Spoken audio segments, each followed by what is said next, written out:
Now today is going to be the first real outing with the Apex Optics Rival 4-32 by 56 rifle scope.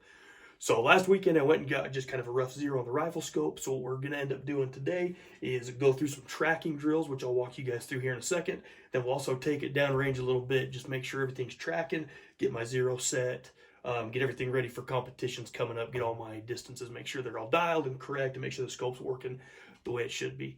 So now with this, let's dive in and get started on the box drill. Now what I'm going to be doing here is setting up a blank paper that I can come and put a plumb line on to draw my lines and make sure they're perfectly vertical. And I'm gonna have to go through and actually mark 1 mil increments so that we can come in and do our tracking test.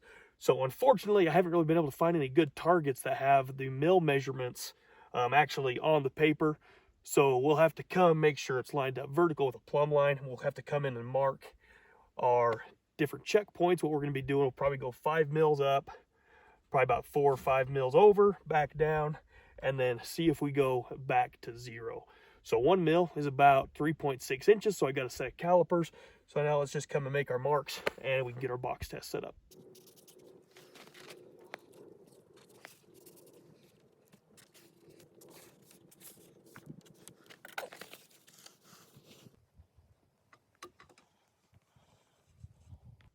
Now before we actually go out and shoot, I did have a plumb line set up here at 50 yards, so I'm going to make sure and just check that everything is level on my scope. So the bubble level on my bases is right.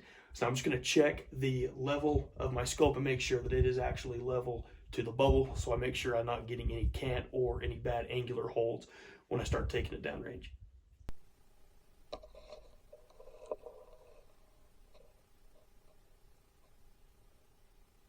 Okay, now for the tracking test. So one of the most important things that a rifle scope can do is correctly track, meaning that where you dial to, that's exactly how much the reticle moves. So all of your holds and all your corrections are going to be true.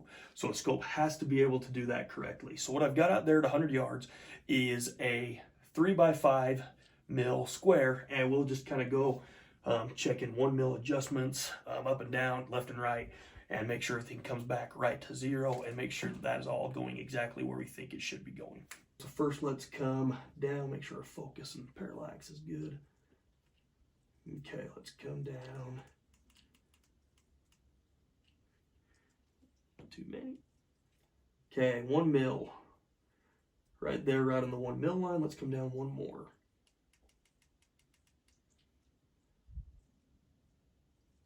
See the crosshair right there, right on 2.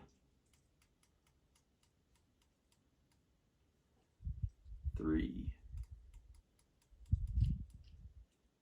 4, and 5. Okay, let's take it back to 0. Windage.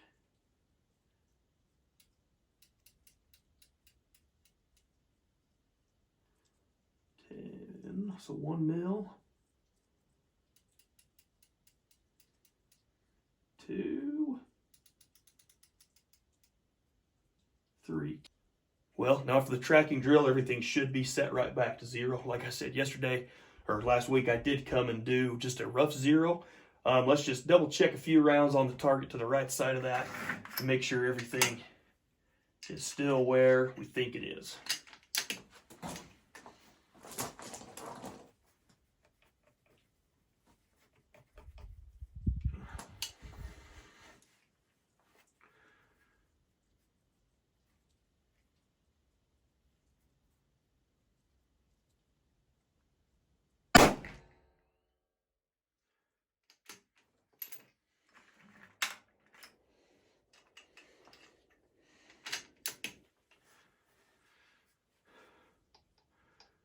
Cold shot, cold rifle.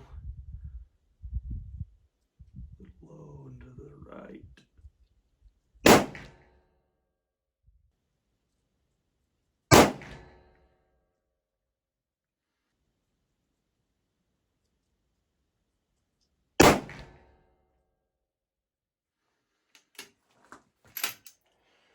Group stacked right there pretty good. We'll come and reset our 0. Fire a couple more, make sure we're on. .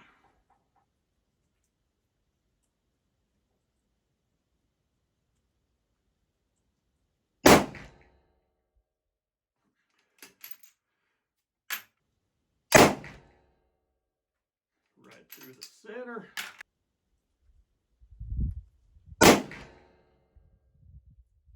Beautiful. Got the barrel warmed up a little bit, and it liked that.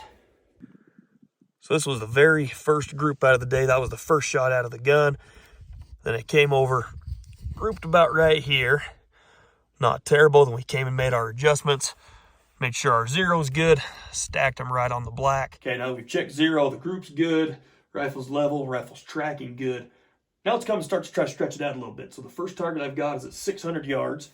According to my Kestrel, that puts me at 2.9 mils of elevation. Wind, got maybe mile an hour, kind of switching back and forth. So with this one, I'm going to hold center on the target. I'm going to hold right at that orange line level, and we'll see how close the actual impact is to where that hold location ends up being. Right on the water line.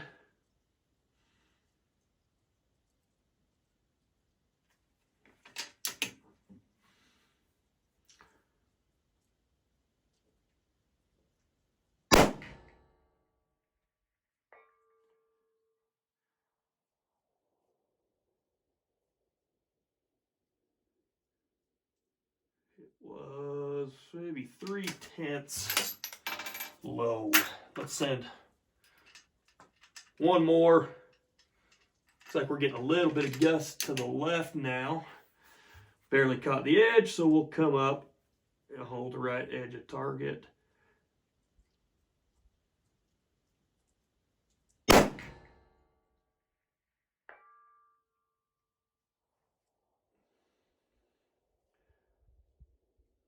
Too much under center, go maybe a couple tenths low. Right there, we'll go 3-1, and then let's come and shoot the circle.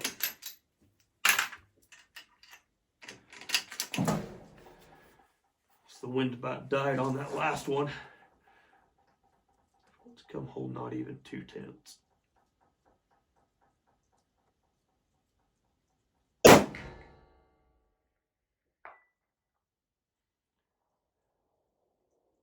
Just off center, almost dead exact where I was aiming. Now, let's bump up to 700 yards.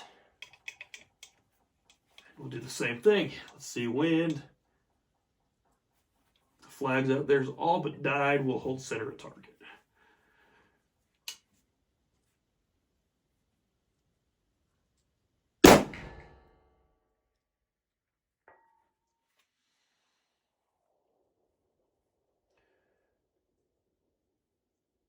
All right, same thing, about 3/10, 2/10 low.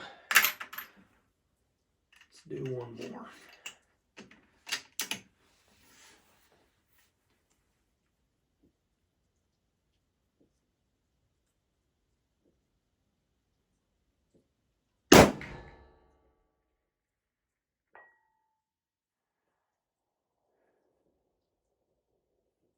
Right there. Okay, that one's good, so that just could be the variation in the group size and some things going on. Now let's move to 8. Now we'll try again at 800. Goes up to 4.7. On the right edge.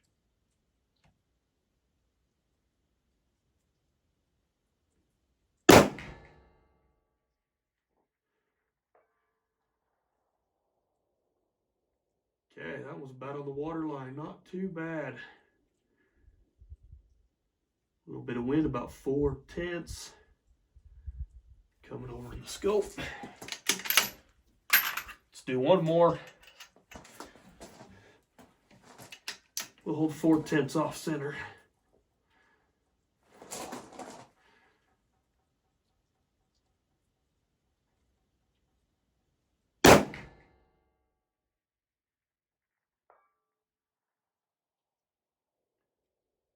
Maybe a 10th, not even quite 2/10 underneath. Okay, now we'll bump up to 900.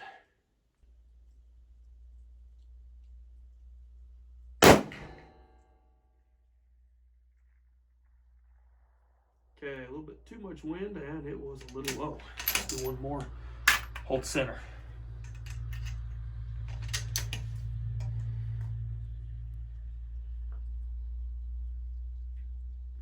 little bit of mirage from the barrel heat.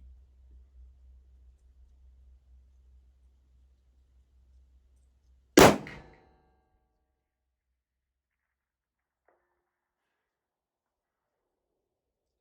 one looked a little bit better.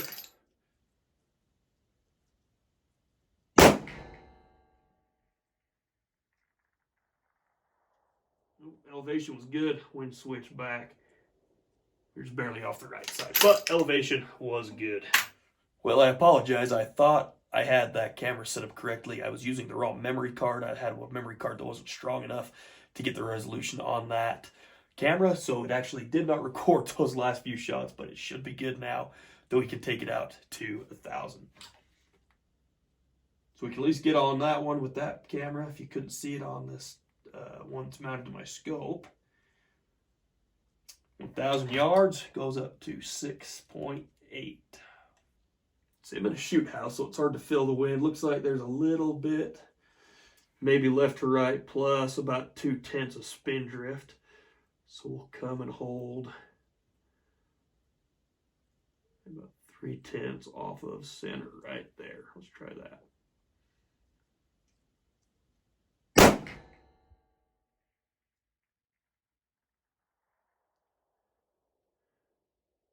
That was about 0.4 low. Let's just try something here real quick. Let's come down. Let's bump the muzzle velocity down 50 feet per second. Oh, and actually, I'm an idiot and I didn't come back and double check. It was sitting at 3,000 feet per second. And if I'm running 2950, that could be where some of this variation's coming from. So I dialed to 7.1 and that got me center. And my Kestrel's putting out right now 7.1. So those last few, I think, would have been just me. I thought I had my Kestrel set up. It was reading 3,000 feet per second muzzle velocity, where last time I checked this load, it was getting 2950. And now with the cold, it's probably even getting maybe 20 feet per second or so less. Let's see where that comes in at.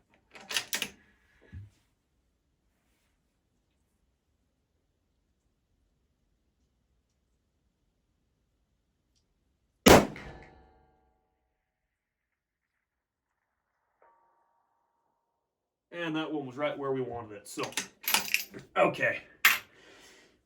Looks like that's been my problem tracking down through. But with that, everything's consistent. So even with that, everything was running a couple tenths low. Look at that now. That does make sense. And that just tracked with the correction I did make. So always check your gear before you start doing kind of stuff like this, because it does matter once you start to get out to distance. Well, since the velocity was a little bit off, let's come back. Let's just do one more verification shot at 800 and make sure everything's sitting right where it should be now that I've brought the velocity back down just a touch. So 4.9 at 800 yards. Okay, let's come to 8, see where we're at.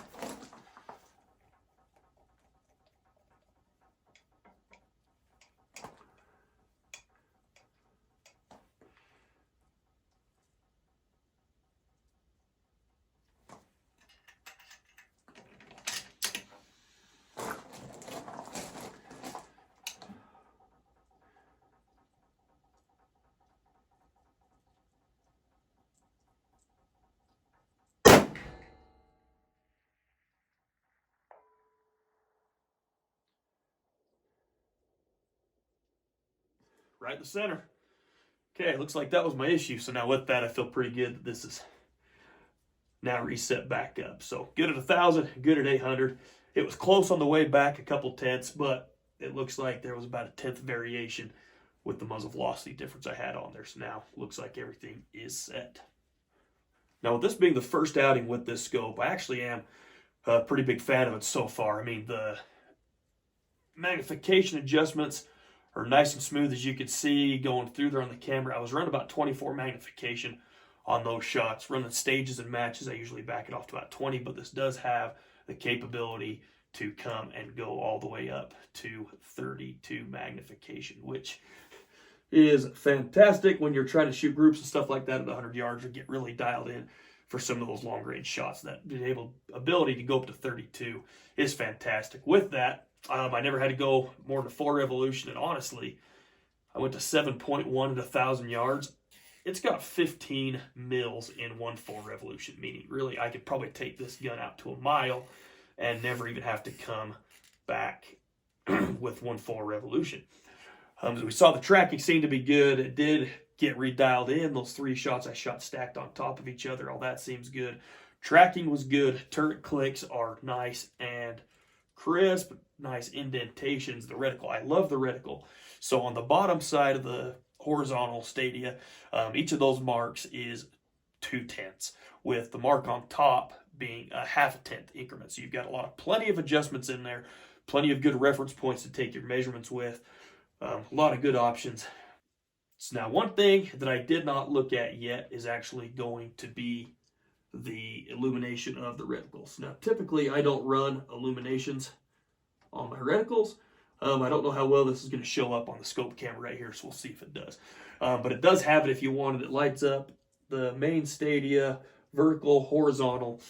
So if you do like that, if you do shoot in some low light situations and want that illumination on there, it is a thing that it does have. So overall, we'll get a little bit more time with it. Now at some matches, get some real hard use on it. But overall, initial impressions, track's good, glass is good, everything stays nice and clear. And it did exactly what I needed it to do today.